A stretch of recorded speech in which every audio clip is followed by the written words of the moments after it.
영화로 본 음악가 모차르트, 아마데우스. 안녕하세요. 프리리딩입니다.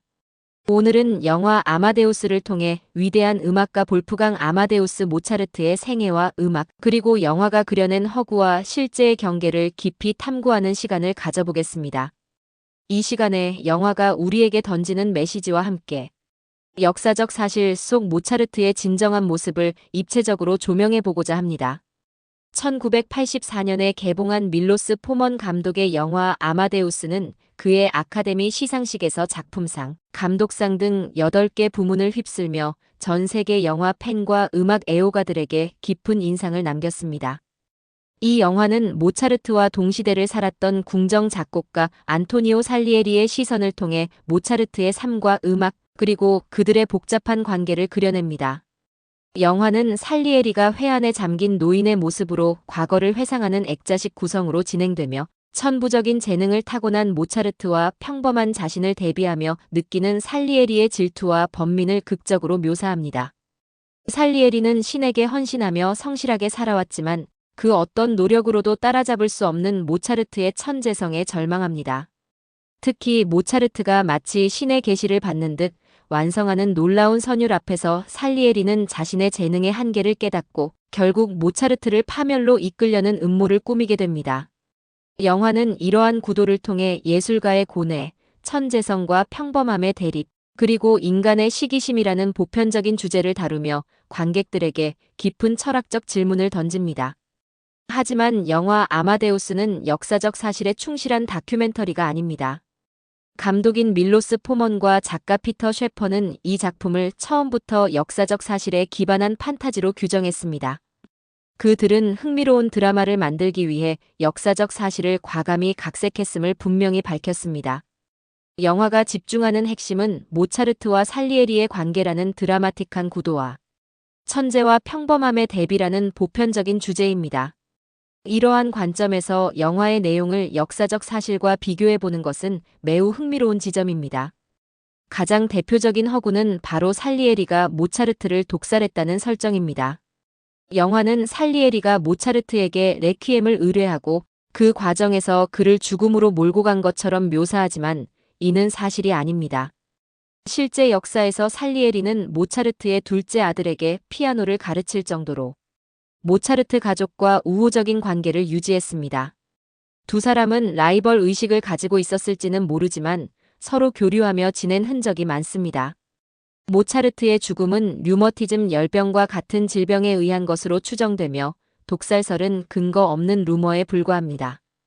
또한 영화 속 상징적인 장면 중 하나인 살리에리가 모차르트의 임종시, 레퀴엠을 받아 적는 장면 역시 순전히 허구입니다.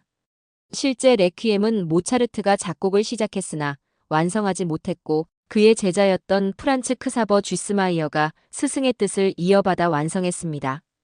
영화는 살리에리가 모차르트의 유작을 가로채거나 자신의 것으로 만들려는 욕망을 표현하기 위해 이러한 극적인 장치를 사용한 것입니다. 영화에서 모차르트가 황제에게 독일어 오페라의 필요성을 주장하는 장면도 역사적으로는 왜곡된 것입니다. 당시 요제프 2세 황제는 이미 독일어 오페라를 적극적으로 지원하고 있었으며 이는 모차르트의 오페라 후궁으로부터의 탈출이 성공적으로 공연된 사실로도 알 수 있습니다. 이 장면은 모차르트의 진취적인 예술가적 면모를 부각하고 보수적인 궁정음악계와의 갈등을 표현하려는 의도로 삽입되었을 것입니다. 그렇다면 영화는 모차르트의 어떤 면모를 사실적으로 담아냈을까요? 영화 속 모차르트의 유치하고 장난기 넘치는 모습, 특히 저속한 유머를 즐기는 모습은 실제 모차르트가 가족이나 친구들에게 보낸 편지에서 드러나는 성격과 놀랍도록 일치합니다. 모차르트는 천재적인 음악가였지만 동시에 인간적인 결함과 유쾌함을 지닌 평범한 젊은이이기도 했습니다. 영화는 이러한 모차르트의 인간적인 면모를 과장 없이 보여줌으로써 그를 단지 위대한 천재가 아닌 살아 숨쉬는 한 명의 인간으로 우리에게 다가오게 합니다. 하지만 영화는 모차르트의 실제 성격에서 더욱 순화된 측면이 있습니다. 그의 복잡한 내면, 경제적 어려움으로 인한 고뇌, 그리고 말년의 고독감 등은 영화에서 다소 축소되거나 살리에리의 질투라는 큰 서사 안에 녹아들었습니다. 영화는 모차르트의 천재성을 더욱 부각시키기 위해 그의 약점이나 고통을 상대적으로 덜 부각시킨 경향이 있습니다. 감독 밀로스 포먼은 아마데우스를 통해 역사적 재현보다는 예술적 메시지 전달에 초점을 맞췄습니다. 그는 시대를 초월한 천재와 그를 이해하지 못하거나 질투하는 범인의 대비를 통해 재능의 본질과 인간의 한계, 그리고 신의 섭리에 대한 질문을 던지고자 했습니다. 영화는 18세기 후반 오스트리아 빈에 화려하면서도 보수적인 궁정 문화와 당시의 사회 분위기를 매우 사실적으로 묘사하여 몰입감을 높였습니다. 화려한 의상, 웅장한 세트, 그리고 당시의 생활상을 엿볼 수 있는 디테일한 연출은 관객들에게 시각적인 즐거움을 선사하며 영화의 완성도를 높였습니다. 이제 모차르트의 실제 생애와 음악에 대해 좀 더 깊이 들어가 보겠습니다. 볼프강 아마데우스 모차르트는 1756년 오스트리아 잘츠부르크에서 태어났습니다. 그의 아버지 레오폴트 모차르트 역시 유명한 음악가이자 교육자였으며 어린 모차르트의 천재성을 일찍이 알아보고 체계적인 음악 교육을 시켰습니다. 모차르트는 3살 때부터 건반을 다루기 시작했고 5살에는 이미 작곡을 할 정도였습니다.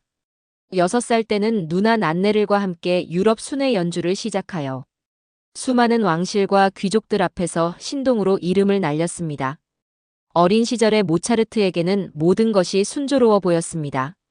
하지만 성인이 되면서 그는 안정적인 직장을 얻기 위해 노력했고 잘츠부르크 대주교와의 불화 끝에 빈으로 독립하게 됩니다. 빈에서의 삶은 자유로웠지만 한편으로는 불안정했습니다. 그는 프리랜서 음악가로서 오페라, 협주곡, 교향곡 등 다양한 장르의 곡을 작곡하고 연주하며 명성을 쌓았지만 수입은 불규칙했습니다. 결혼 후에는 생활고에 시달리기도 했습니다. 그럼에도 불구하고 이 시기는 모차르트의 음악적 절정기였습니다. 오페라 피가로의 결혼, 돈 조반니, 마술피리와 같은 걸작들이 이 시기에 탄생했습니다. 특히 그의 피아노 협주곡들은 이전에는 볼 수 없었던 깊이와 서정성을 지니고 있으며 교향곡 주피터는 그의 오케스트라 기법의 정수를 보여줍니다.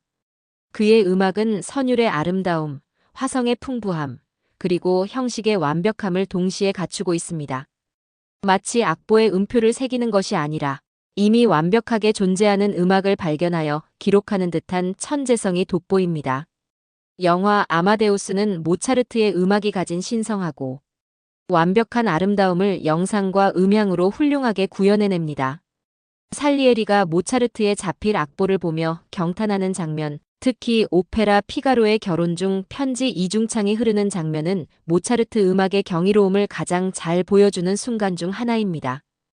영화를 통해 많은 사람들이 모차르트의 음악에 다시금 귀를 기울이게 되었고 그의 걸작들이 시대를 초월하여 사랑받는 이유를 다시금 깨닫게 되었습니다. 모차르트의 삶은 35세라는 짧은 나이에 막을 내렸습니다. 그의 죽음은 여러 추측을 낳았지만 오늘날에는 류머티즘 열병 합병증에 의한 것으로 보는 것이 일반적입니다.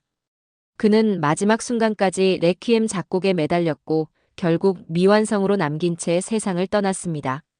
그의 죽음은 당시 음악계에 큰 충격이었고 오늘날까지도 많은 음악 애호가들에게 아쉬움을 남기고 있습니다. 영화 아마데우스는 모차르트라는 위대한 예술가를 이해하는 데 있어 하나의 강력한 관점을 제시합니다. 비록 역사적 사실과는 거리가 있는 부분이 많지만 이 영화는 천재성이라는 추상적인 개념을 모차르트라는 구체적인 인물과 그의 음악을 통해 가장 극적으로 표현해냈습니다. 살리에리의 질투와 고뇌를 통해 우리는 천재의 존재가 평범한 인간에게 얼마나 압도적인 동시에 고통스러운지를 간접적으로 경험하게 됩니다. 감독 밀로스 포먼은 모차르트의 삶을 재현하기보다는 모차르트의 음악이 가진 신성한 아름다움과 그 음악을 창조한 한 인간의 비극적인 삶을 드라마틱하게 연결시키고자 했습니다.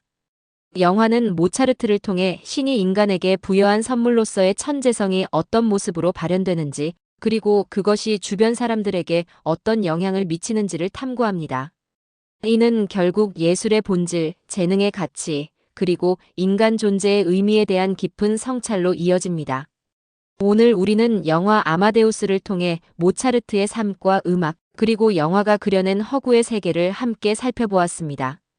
영화는 비록 많은 부분에서 역사적 사실과 다르지만 모차르트의 음악적 천재성과 인간적인 면모를 강력하게 전달하는 데 성공했습니다. 영화를 통해 모차르트의 음악에 대한 관심이 더욱 높아졌다는 점은 부인할 수 없는 사실입니다. 이처럼 예술 작품은 때로는 역사적 사실을 넘어서는 감동과 메시지를 전달할 수 있습니다. 중요한 것은 우리가 영화 아마데우스를 단순히 역사적 기록으로 받아들이는 것이 아니라 하나의 예술 작품으로서 감독과 작가가 전하고자 했던 주제와 메시지를 이해하는 것입니다. 그리고 이를 통해 모차르트의 위대한 음악과 그의 삶에 대한 더 깊은 통찰을 얻는다면 그것이야말로 이 영화가 주는 가장 큰 선물이 아닐까 생각합니다. 경청해 주셔서 감사합니다.